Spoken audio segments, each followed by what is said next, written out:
Welcome, everybody.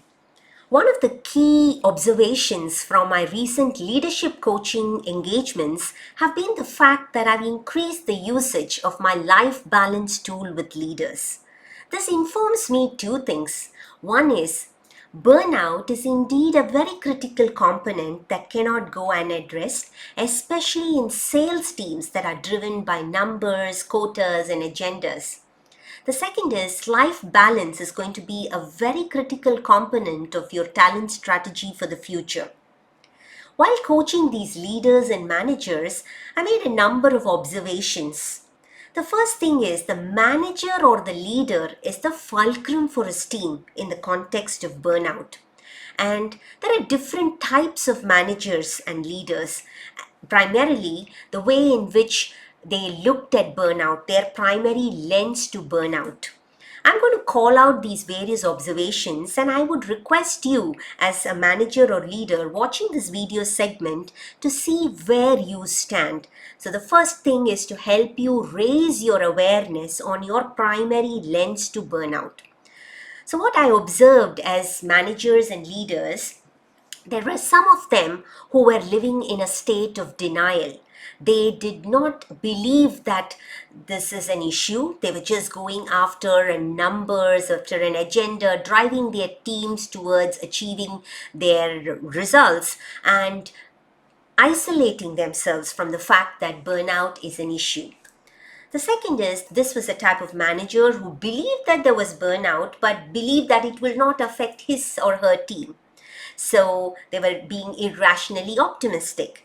Then there was another type of manager or leader who understood that yes, burnout was an issue, but only did something like a tick box service to say, hey, team, it is important to have, me time, important to have family time, but loaded their teams with work even during the weekends that there was no use for, that awareness on burnout. Then there was another type of leader or manager who understood that burnout was an issue and that they needed to do something about it. But they did not have the ability to emotionally connect with their teams. And therefore, it was like at an intellectual level they got it, but emotionally they could not create the safety net for their teams. Then there was another type of leader or manager who understood that it was important to change. It was an important issue. Burnout was an important issue, and that they needed to reframe their expectations and goals. And also emotionally, they had to connect with people. So they were very receptive to going about this, addressing the burnout issue.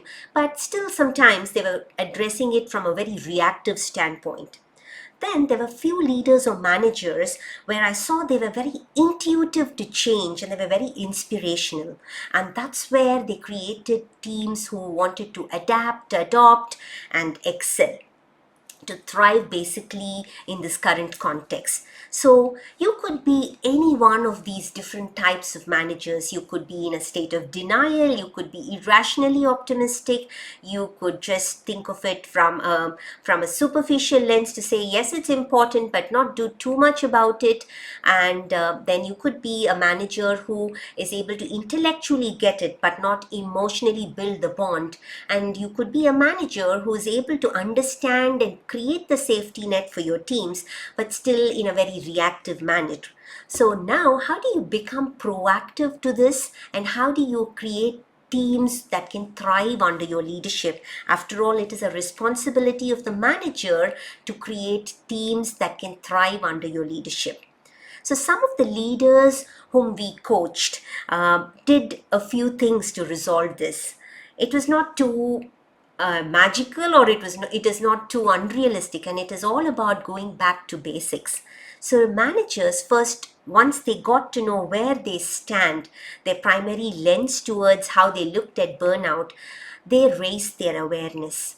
Second is, once their awareness was good, or in a reasonable level, they decided to address it and find out what should I be doing and where can I create myself to change, and then how should I go about changing.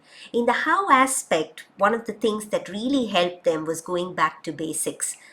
creating some healthy practices, a set of rituals that can help them to create me time for themselves, help them to center themselves to see how can I address these issues in a very responsible manner. And then upskilling themselves in the area of psychology and people. So people realized that it was not about understanding some of the latest things that I need to upskill myself, but going back to basics was also very important to address the issues that are there in their teams, to say how can I create a team that wants to excel and thrive under my leadership. So all I wanted to do in this video segment was raise your awareness on where you stand as a manager, and then it's important to go back to basics to solve this, and how do you create thriving teams under your leadership. All the very best to you.